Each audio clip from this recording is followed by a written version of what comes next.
Check your thermostat right now. Maybe it says 68 degrees, maybe 72. You said it once and forgot about it. But for over 300,000 years, every single one of your ancestors faced the same problem every winter night. And they had no thermostat, no insulation, no walls. We see them as shivering, desperate creatures, barely hanging on, huddled around dying fires.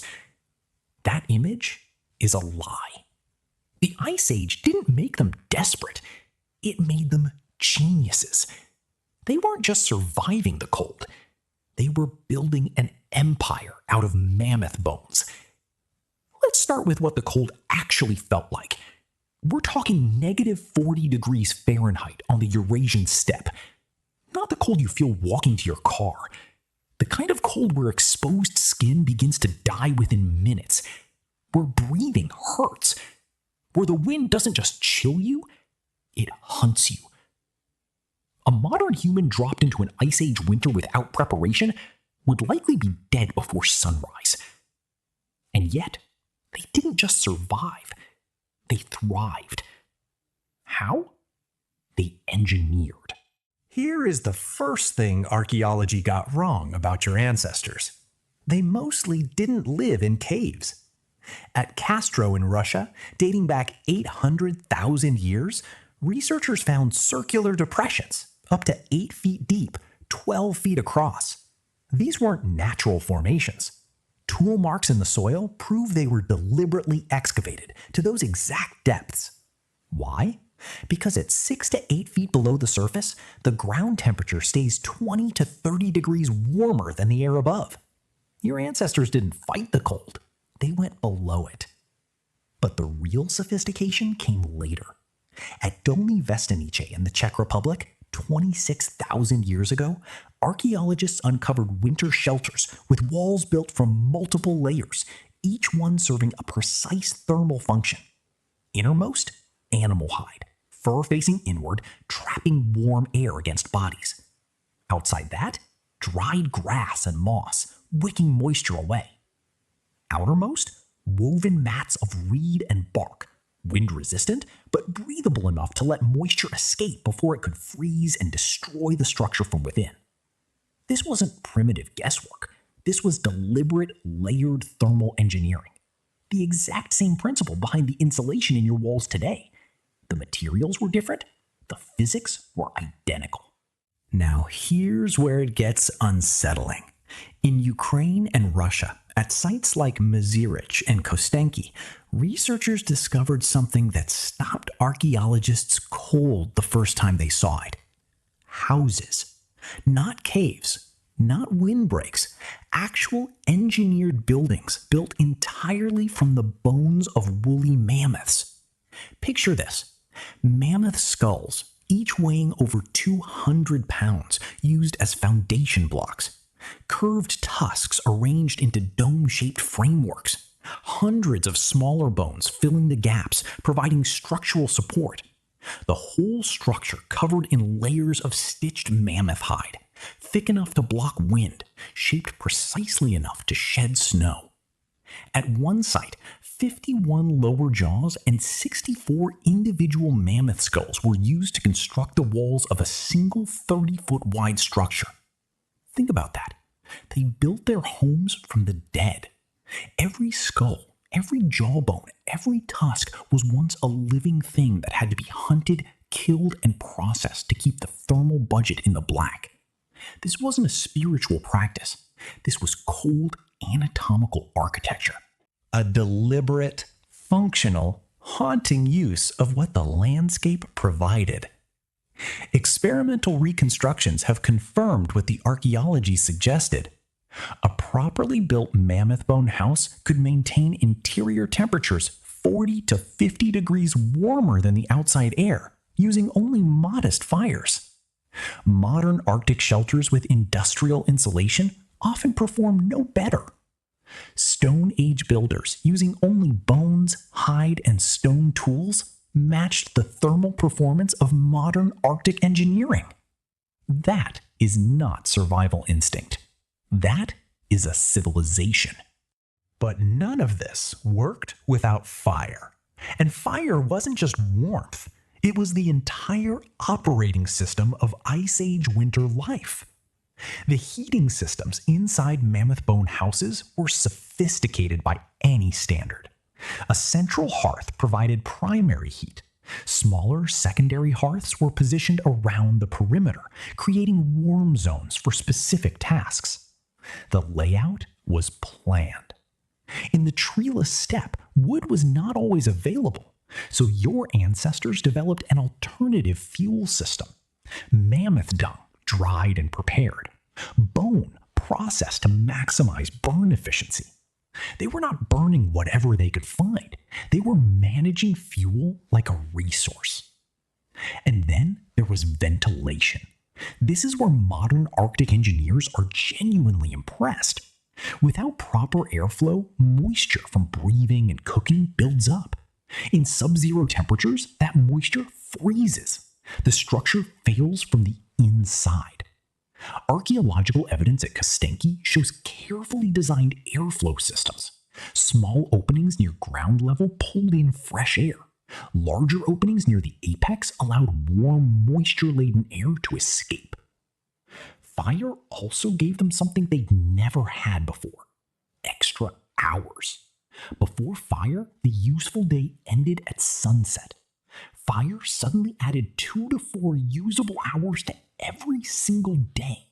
And over thousands of generations, those extra hours changed our species. Now, here's the part most documentaries skip entirely. What happened inside these shelters after the sun went down? For hundreds of thousands of years, your ancestors went to bed at sunset and woke before dawn. But they didn't sleep the way you sleep. They slept in 2 phases: 4 hours, then a wakeful period of 1 to 2 hours, then 4 more hours until dawn. This wasn't insomnia. This was the default human sleep pattern, documented in historical records across dozens of cultures and confirmed in a 1992 experiment. When modern humans are removed from all artificial light for a month, every single participant automatically returns to the same 2-phase pattern. Historian Roger Eckerch combed through documents spanning 2,000 years and found over 500 references to first sleep and second sleep in English, Italian, French, and Latin texts. And what did people do during that wakeful period in the middle of the night? Everything. They visited neighbors. They interpreted their dreams while they were still fresh. They wrote. They simply lay in the dark and thought. Psychiatrist Thomas Ware measured hormone levels during this wakeful period and found something remarkable. The participants were producing elevated levels of prolactin, the same hormone released during meditation. They described feeling peaceful, reflective, almost meditative. But let's be honest about what it really was. Imagine it. You wake in complete darkness. The fire has burned low. The wind howls outside. The silence is absolute. There is nothing to do, nowhere to go, just you, your thoughts, and the cold. This wasn't just a gap in sleep. It was its own distinct state of consciousness, a dark, isolated, silent world where the primitive brain was forced to confront itself. And here's the haunting part. Your modern insomnia, the 2 a.m. wakefulness that feels like a malfunction, it's not a malfunction. It's a phantom limb. Your body is still trying to find that second sleep, but the modern world won't let you have it. But the night wasn't just about sleep. It was about something else entirely. Anthropologist Polly Wiesner spent years studying the Juhuansi Bushmen of the Kalahari, one of the last groups on Earth still living close to the original human pattern. She found something striking. During the day, about 80% of conversations were practical, logistics, economic negotiations. Daytime talk was work.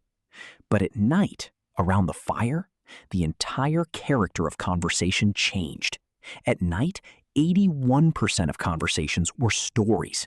Tales of people in distant places, adventures, myths about the origins of the world, jokes that made the whole camp laugh. Wiesner argued that firelight conversation is where human culture was born. The campfire was the original theater, the original classroom, the original church. It's where humans learn to think beyond the immediate present and imagine things that don't exist yet. It's where we became us.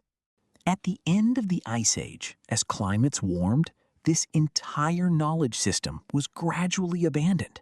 We lost the knowledge. Then we spent 100 years rediscovering it with modern science and found out our ancestors had already solved it perfectly with bones and stone tools.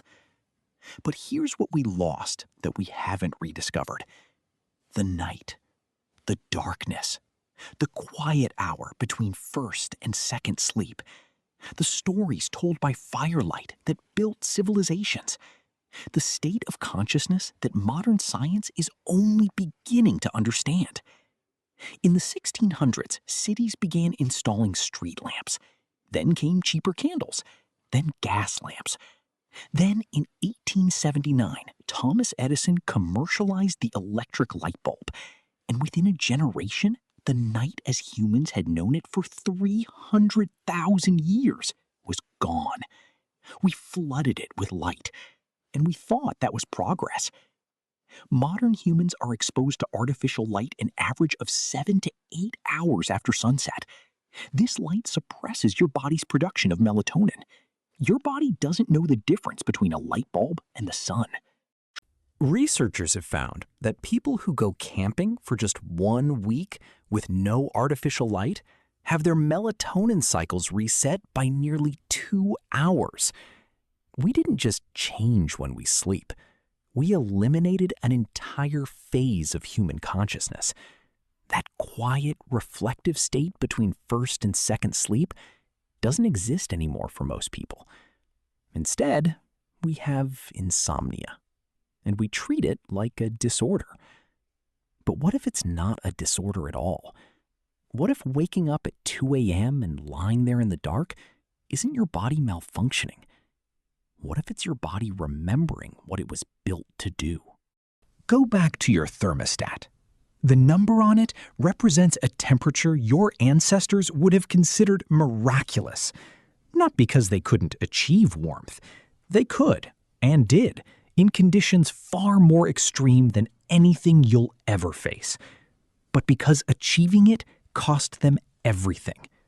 Every warm night required weeks of preparation, months of planning, continuous physical labor, and an engineering knowledge so precise that a single mistake could mean a family frozen before dawn.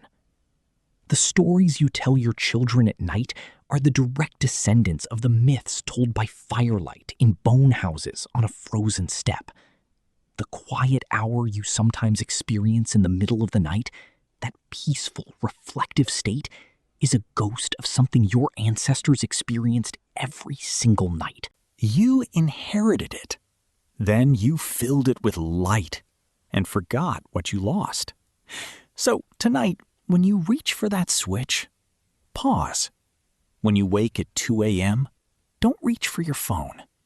Lie there, in the dark, in the silence.